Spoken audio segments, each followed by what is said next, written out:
अगर आप भी चाहते हैं कि जय माँ काली रिकॉर्डिंग स्टूडियो का ऑडियो वीडियो आप तक पहुंचे तो लाल बटन दबाकर चैनल को सब्सक्राइब करें, साथ में बेल आइकन दबाना ना भूलें।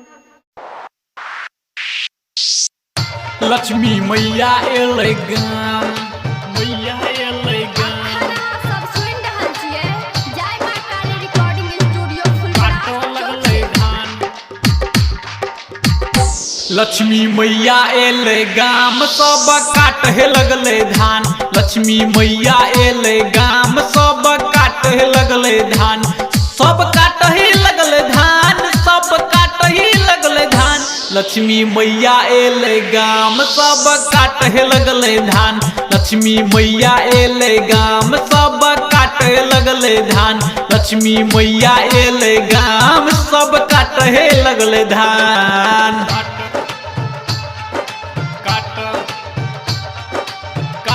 लगलै धान, काटह लगलै धान।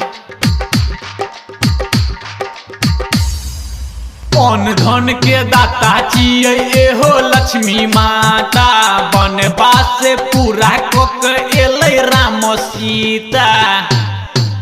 अन्न धन के दाता छियै एहो लक्ष्मी माता, बनवास से पूरा कऽ के एलै राम सीता।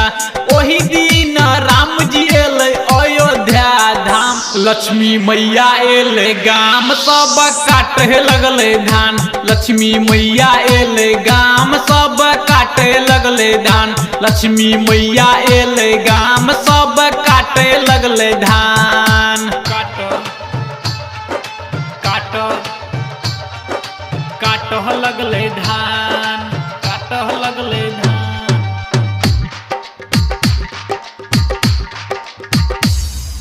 पंडित जी के बजा के करबै माँ लक्ष्मी के पूजा।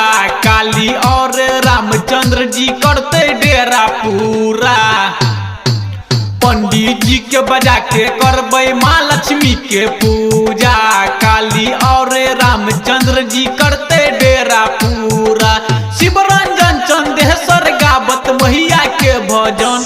लक्ष्मी मैया एलै गाम, सब काटे लगलै धान। लक्ष्मी मैया एलै गाम, सब काटे लगलै धान।